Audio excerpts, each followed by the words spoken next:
बिंदर साहब क्या कर रहे हो आप? ये विकास जी चाय पी रहा हूँ। चाय पी रहे हो? जी ये कैसे, चाय या कॉफ़ी? चाय। चाय कैसे? पता लगा था कॉफ़ी पी रहे हैं आप। विकास जी देख लो, चाय पी रहा हूँ। चाय की कुछ यादें हैं पुरानी आपकी?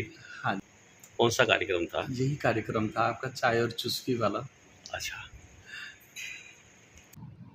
दोस्तों, झलक तो आपने देख ही ली है और खबर भी दिखा देते हैं आपको। मतलब बात करें 111 ट्रिपल वन एपिसोड चाय की चुस्की, बात करेंगे उसकी। और इस कार्यक्रम में खास तौर पर आज मेरे साथ आने वाले हैं समाज सेवी सुनील बिंदाल, आम आदमी पार्टी के इस समय वरिष्ठ कार्यकर्ता हैं। और मैं तो वरिष्ठ नेता कहता हूं, लेकिन वो कहते हैं नहीं, मैं वरिष्ठ कार्यकर्ता हूं। आज उनसे जानेंगे उनके जीवन के बारे में, फिर उनसे जानेंगे राजनीति में आने का कारण क्या रहा है। चलिए सीधी बात कर लेते हैं सुनील बिंदल जी से। दोस्तों मेरे साथ जुड़ चुके हैं सुनील बिंदल जी। सुनील बिंदल जी, आपका सबसे पहले अब तक टाइम्स के जो स्पेशल प्रोग्राम हैं चाय की चुस्की बात करेंगे उसमें बहुत बहुत स्वागत है। अब तक टाइम्स के सभी दर्शकों को मेरा हृदय से नमस्कार व आभार। मैं आपको इस कार्यक्रम के लिए अग्रिम बधाई देता हूँ। ये कार्यक्रम आपका बहुत ही फेमस कार्यक्रम है और इसके लिए पुनः अग्रिम बधाई।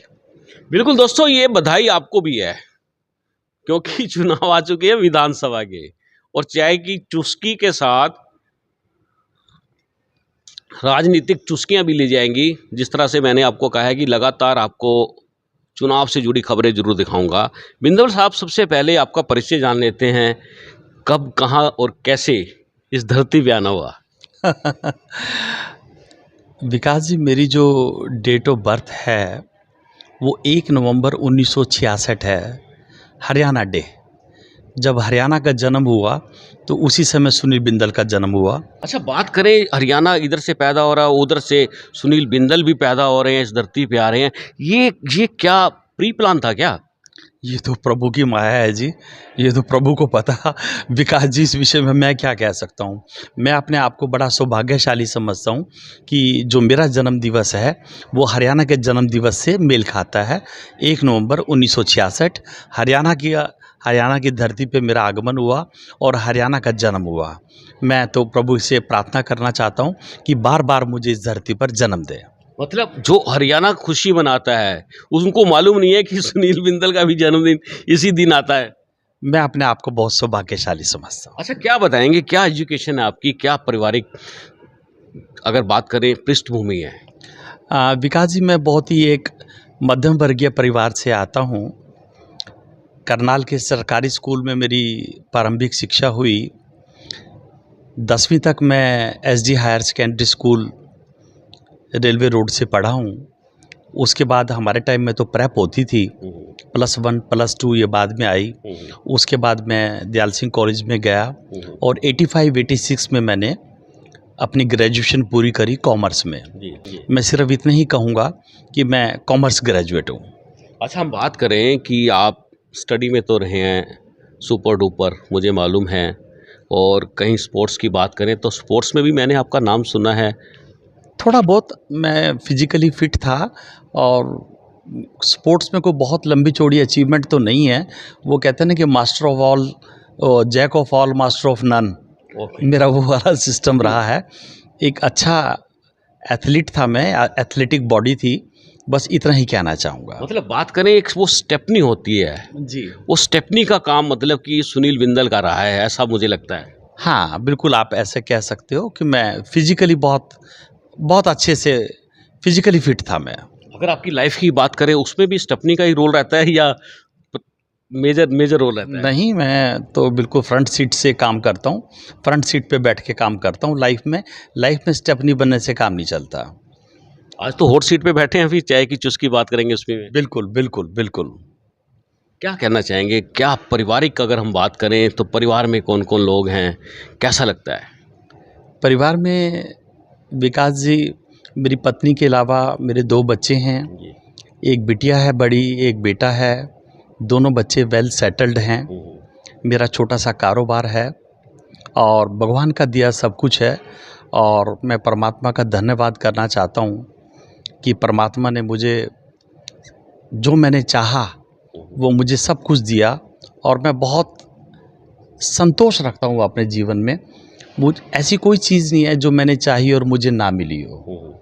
मैं अपने जीवन से बहुत संतुष्ट हूँ। बिंदल साहब, आपको मालूम है जब भी मेरे से किसी की बात होती है तो परतें खुलती हैं धीरे धीरे। जी। आपको लगता है आज आप कुछ परतें खुलने वाली हैं आपकी भी? आप पूछिए, देखते हैं आगे क्या होता है। आप पूछिए, मुझे तो, मेरे पास तो कुछ छुपाने लायक है ही नहीं। परतों वाली तो कोई ऐसी बात नहीं है विकास जी, आप पूछिए और मैं तो बिल्कुल स्पष्ट रूप से आपको उसका जवाब दूंगा। मेरे पास छुपाने के लिए कुछ नहीं है, ये परतों वाला हिसाब यहाँ नहीं है।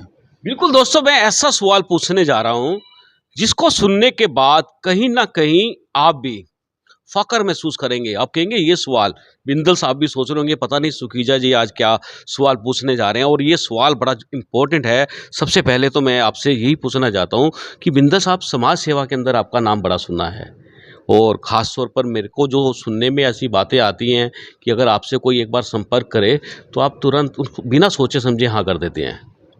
नहीं, ये तो देखो विकास जी, सेल्फ प्रेज वाली बात हो जाएगी।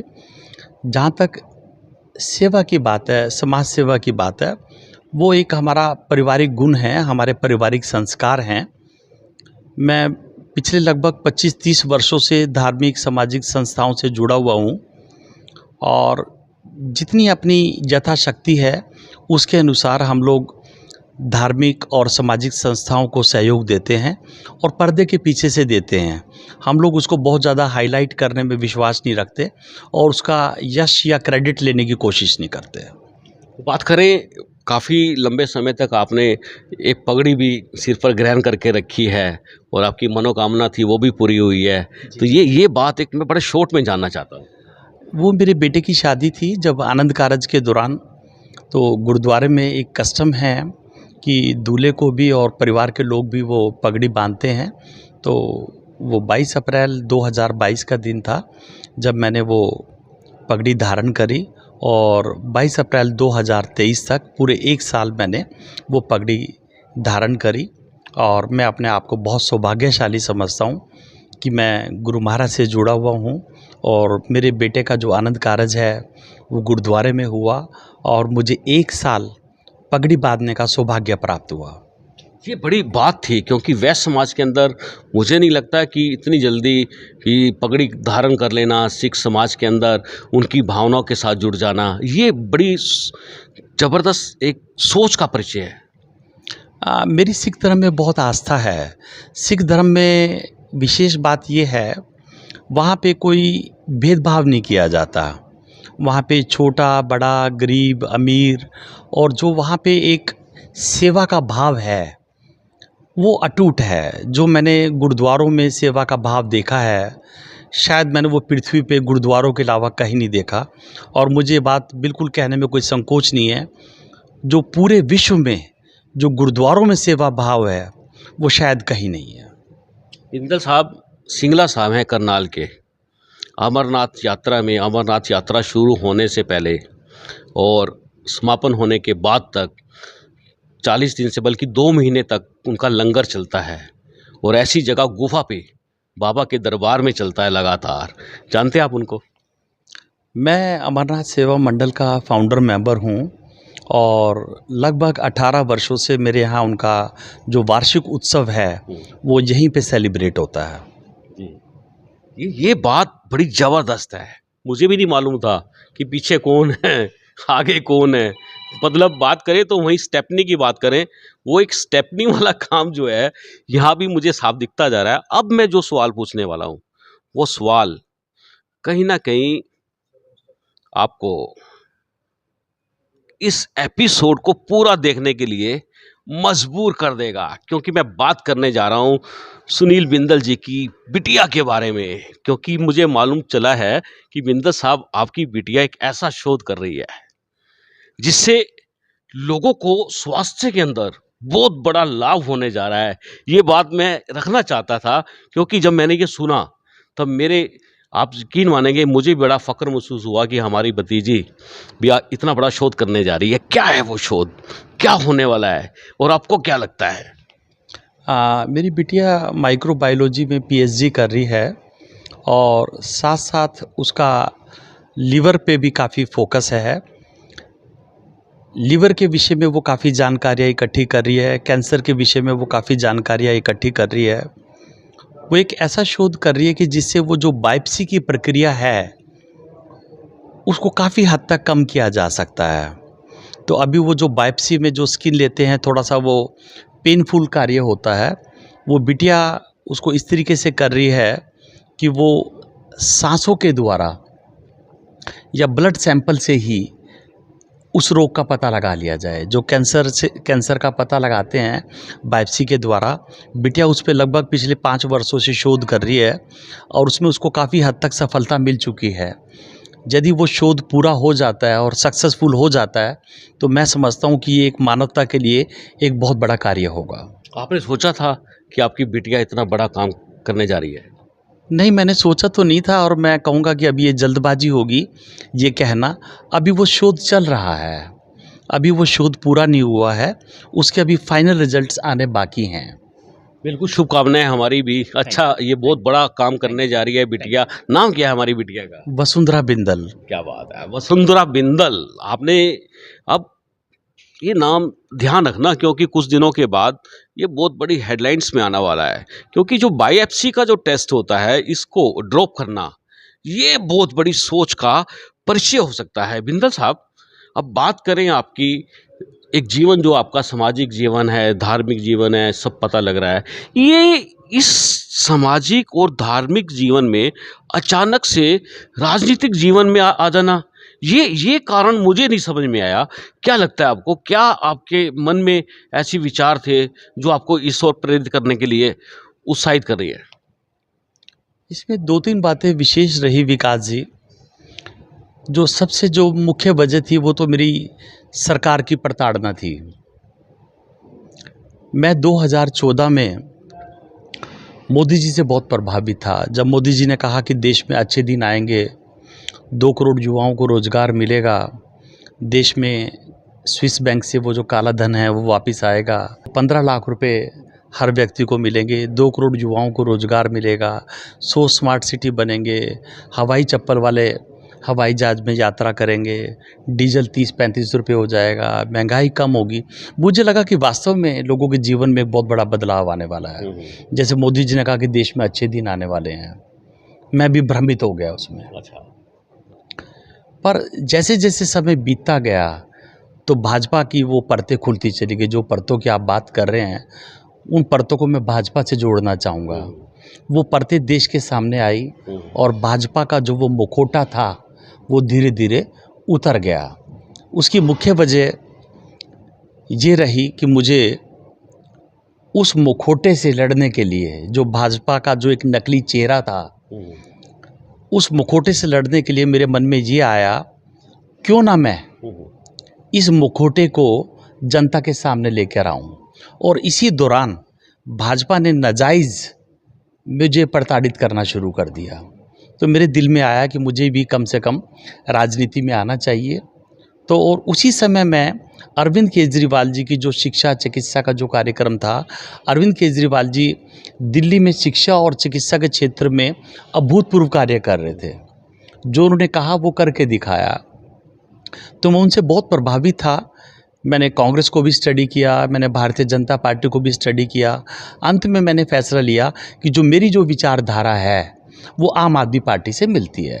और 2022 में मैंने ऑफिशियली आम आदमी पार्टी को ज्वाइन कर लिया। बिंदल जी, आप बात कर रहे हैं कि मोदी सरकार के कार्यों को लेकर जी। आपने कहा कि उन्होंने कहा था कि एक हवाई चप्पल वाले लोग वो हवाई जहाज़ में यात्रा करेंगे। एक हवाई चप्पल बनाने वाला व्यक्ति एयरलाइंस का मालिक बन जाता है, कई बड़े मामलों में इन्वॉल्व हो जाता है, फिर उसका भाजपा से समझौता हो जाता है। उसके बारे में जानते हो आप, जिसका नाम गोपाल कांडा है? मैंने सुना है, उनको कभी देखा तो नहीं है, जी। टीवी पे ही देखा या उनके बारे में अखबारों में पढ़ा है। बहुत ज़्यादा मुझे उनके विषय में जानकारी नहीं है, पर हाँ, वो काफ़ी मतलब एक विवादित चेहरा है गोपाल कांडा, इतना मैं कह सकता हूँ। नहीं, ये समझौता जो आपस में इनका हरियाणा के अंदर हो गया है, क्या लगता है आपको, विचारधारा कहाँ गई? भारतीय जनता पार्टी की तो हमेशा से ही विवादों में रहने की आदत है। 2019 में भी ये अल्पमत में थे, इन्होंने जेजेपी के साथ गठबंधन किया। 2019 में ही हरियाणा की जनता ने भारतीय जनता पार्टी को नकार दिया था। इन्होंने अपने राजनीतिक स्वार्थों की पूर्ति के लिए जेजेपी के साथ गठबंधन किया, जबकि जेजेपी के साथ इनकी विचारधारा का कोई मेल नहीं था। एक जमुना पार, एक गंगा पार। पर हरियाणा को लूटने का सवाल था, पावर का नशा था, तो दोनों ही पार्टियों ने अगले 5 साल 2019 से लेके 2024 तक हरियाणा को दोनों हाथों से लूटा। अब जेजेपी वाले कहते हैं नहीं, भाजपा वालों ने लूटा। चोर चोर मुझसे रे भाई, इतना ही कहूँगा। चलिए, अब मैं कुछ और आपको बताता हूँ आगे। ये वाला भी आप जरूर देखना, पूरी देखनी है खबर। और साथ के साथ एक शेयर करने वाला बटन होता है, उसको भी दबाना है। नीचे कमेंट्स भी जरूर लिखना है, क्योंकि अब मैं जो परत खोलने जा रहा हूँ वो बिंदल साहब कहेंगे यार मेरा तो विचार था या नहीं था। लेकिन बता देता हूँ आपको, बिंदल साहब करनाल विधानसभा चुनाव के लिए ताल ठोक चुकी है, ऐसा मेरे सुनने में आ रहा है। विकास जी, मैं एक संभावित उम्मीदवार हो सकता हूँ। मेरी पार्टी यदि कहती है कि विधानसभा का चुनाव लड़ना है तो मैं अवश्य विधानसभा का चुनाव लड़ूंगा, और मैं एक संभावित उम्मीदवार के रूप में अपने आप को प्रस्तुत कर रहा हूं। अभी तक कौन कौन से क्षेत्र में डेरा डाल दिया? अभी कोई डेरा डालने वाली बात नहीं है। अभी तो हमारा एक संपर्क अभियान चल रहा है जी। और हमारी जो पार्टी की नीतियां हैं, जो हमारी पार्टी की विचारधारा है, उससे हम लोगों को अवगत करा रहे हैं कि आम आदमी पार्टी केवल एक राजनीतिक पार्टी नहीं है, एक सामाजिक पार्टी है। ये पार्टी आंदोलन से निकली हुई पार्टी है। हमारा मकसद है पब्लिक वेलफेयर।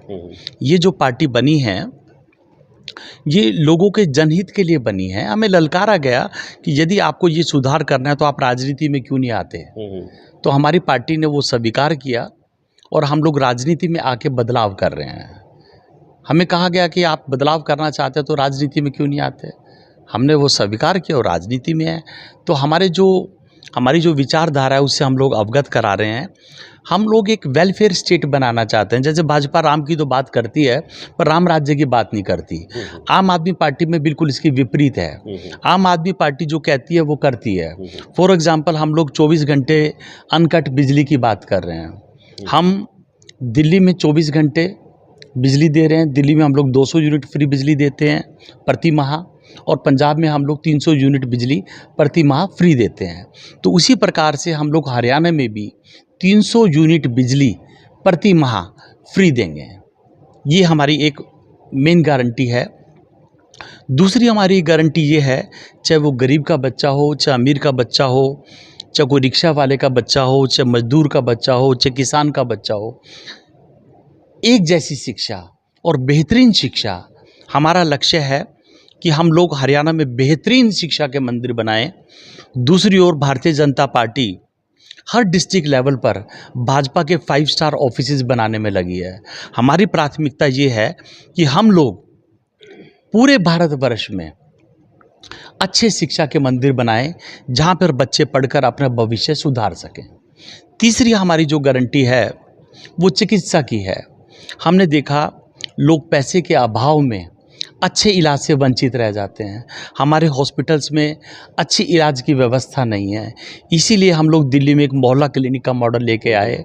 हमने दिल्ली की जितनी भी चिकित्सा प्रणाली थी उसको दुरुस्त किया, और आज जो दिल्ली में हॉस्पिटल्स हैं उनका हमने ट्रांसफॉर्मेशन कर दिया है, और लाखों लोग हमारे मोहल्ला क्लिनिक का जो मॉडल है उससे फ़ायदा उठा रहे हैं।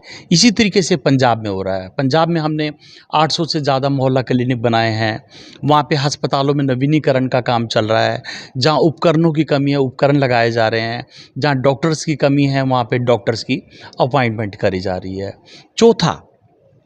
चौथी हमारी जो मेन गारंटी है, हम हरियाणा की हर महिला को 1000 रुपये सम्मान राशि देंगे, ताकि जो महिला है वो अपने परिवार पर किसी भी तरीके से मतलब बोझ ना हो।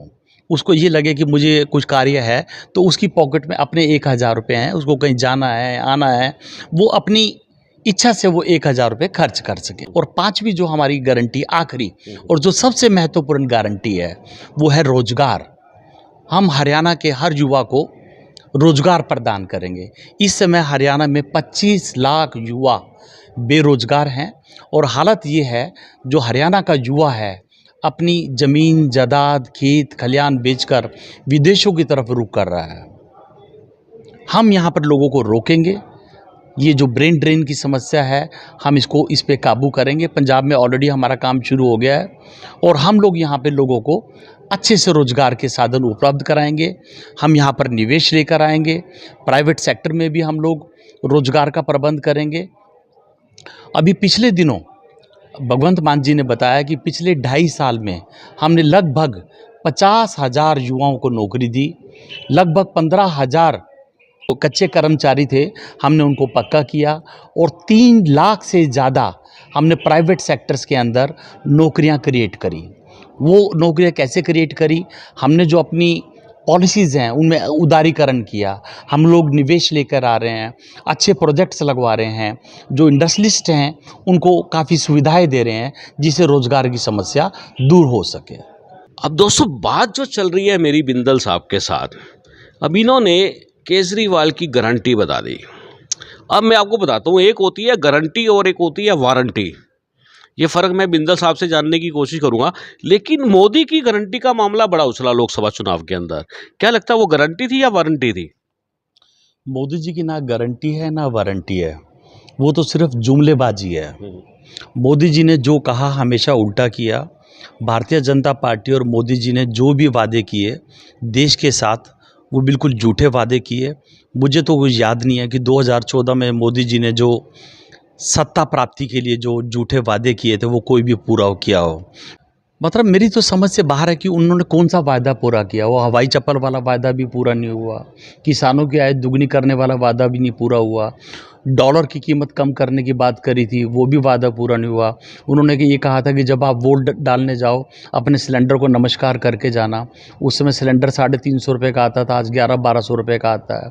पेट्रोल के आप दाम देख लो। मतलब मध्यम वर्ग के लिए तो मोदी सरकार में बहुत ही मुश्किल हो गया है जीवन यापन करना। बिंदल साहब, शॉर्ट में बात करें, ये गारंटी और वारंटी में फ़र्क क्या होता है? बिल्कुल संक्षिप्त में जानना चाहूँगा। बस मैं इतना ही कहना चाहूँगा कि मोदी जी की जो गारंटी है ना, वो चाइनीज़ माल की तरह है। जैसे चाइनीज़ माल की गारंटी नहीं होती ना, चाइना के माल की कोई गारंटी। मोदी जी की गारंटी, एक तो शब्द हमारा चुराया हुआ है, इसमें कोई दम नहीं है। अच्छा। और जो केजरीवाल जी की गारंटी है वो असली गारंटी है। जो हम कहते हैं वो करके दिखाते हैं। हमने दिल्ली में फ्री बिजली देने की बात करी, वादा पूरा किया। हमने फ्री शिक्षा देने की बात करी, वादा पूरा किया। हमने महिलाओं को फ्री यातायात की सुविधा देने की बात करी, वो वादा पूरा किया। हमने शहीदों के परिवार को 1 करोड़ रुपए समान राशि देने की बात करी, वो हमने पूरा किया। हमने रोजगार देने की बात करी, हमने पूरा किया। जो हम कहते हैं वो करते हैं, इसको बोलते हैं गारंटी। बिंदल साहब कहते हैं वादा टूट जाता है, लेकिन मुझे यहाँ लगता है वादा पूरा हो जाता है। यहाँ तो 100% हम तो यही बात कर रहे हैं ना, जो हम कहते हैं वो करते हैं। केजरीवाल दिल्ली के एक इकलौते ऐसे मुख्यमंत्री हैं जो जनता के बीच में जाके कहते हैं कि यदि मैंने काम किया हो तो वोट देना, यदि मैंने काम नहीं किया हो तो वोट मत देना। दूसरी पार्टी का कोई नेता पब्लिक के बीच में जाके ये बात कह सकता है कि मैंने काम किया हो तो वोट देना वरना मत देना? अच्छा, यही जो बात है, क्या हरियाणा के पूर्व मुख्यमंत्री और इस समय कैबिनेट में केंद्र के मंत्री है मनोहर लाल ऐसी बात करके चुनाव लड़ सकते हैं कि अगर मैंने काम किया है तो मुझे वोट देना? क्या लगता है आपको? सर, मनोहर लाल जी तो रणछोड़ दास हो गए। 9.5 साल यहाँ पे उन्होंने हरियाणा में शासन किया। जब उनको लगा कि वो हार जाएंगे, उनके नेतृत्व में हरियाणा में दोबारा भारतीय जनता पार्टी की सरकार नहीं आ सकती, तो सेंट्रल लीडरशिप ने उनको चेंज कर दिया। वो तो मैं ये कहूँगा कि रणछोड़ दास हो गए हैं और अपनी जिम्मेवारी से मुक्त होकर हरियाणा छोड़कर भाग गए हैं। बिंदल साहब, ये प्रोग्राम कैसा लगता है आपको? हमारा चाय की चुस्की बात बहुत करेंगे। अच्छा लगता है, मैं तो पूरा एंजॉय कर रहा हूँ। मज़ा आ रहा है पूरा? मुझे लग नहीं रहा कि आप मेरा कोई इंटरव्यू ले रहे हैं। मुझे ऐसा लग रहा है जैसे हम लोग कोई साधारण बातचीत कर रहे हैं। जब आप इसको देखोगे आप कहोगे अरे यार ये क्या क्या मुझसे बुलवा दिया है। हाँ, तो कोई बात नहीं, आप और प्रश्न करिए, मुझे तो अच्छा लग रहा है। चलिए आखिर में जान लेते हैं, ये रणनीति क्या है आपकी? अब क्या है, खुलासा क्या होने वाला है विधानसभा चुनाव को लेकर? केवल मात्र आपकी बात, क्या इस बार टिकट मिलेगा आपको आम आदमी पार्टी से? फर्स्ट टाइम आपने मांगा है, और कैसे जीत तय करेंगे? देखिए, मैंने तो अभी कहा विकास जी, मैं तो संभावित उम्मीदवार हूँ और इस बार जो हरियाणा की जनता है एक बहुत बड़ा बदलाव चाहती है। हरियाणा की जनता ने इनेलो को भी मौका दिया, कांग्रेस को भी मौका दिया, भारतीय जनता पार्टी को भी मौका दिया, पर कोई भी ऐसी पार्टी, कोई भी ऐसी राजनीतिक पार्टी हरियाणा के लोगों की अपेक्षाओं पर खरी नहीं उतरी। तो हरियाणा के लोग बदलाव चाहते हैं। इनेलो को मौका दिया, फिर कांग्रेस को मौका दिया, फिर भारतीय जनता पार्टी को मौका दिया। तो अब हरियाणा की जनता बदलाव चाहती है और हरियाणा की जनता दिल्ली और पंजाब की तरफ टकटकी लगाए देख रही है। इनफैक्ट हरियाणा बिल्कुल ठीक दिल्ली और पंजाब के मध्य में आता है। हरियाणा की जनता देख रही है कि भाई दिल्ली में किस प्रकार से फ्री चिकित्सा, मोहल्ला क्लिनिक, फ्री शिक्षा, महिलाओं को यातायात की सुविधा, इसी तरीके से पंजाब में 90% लोगों के घर का बिजली का बिल नहीं आता।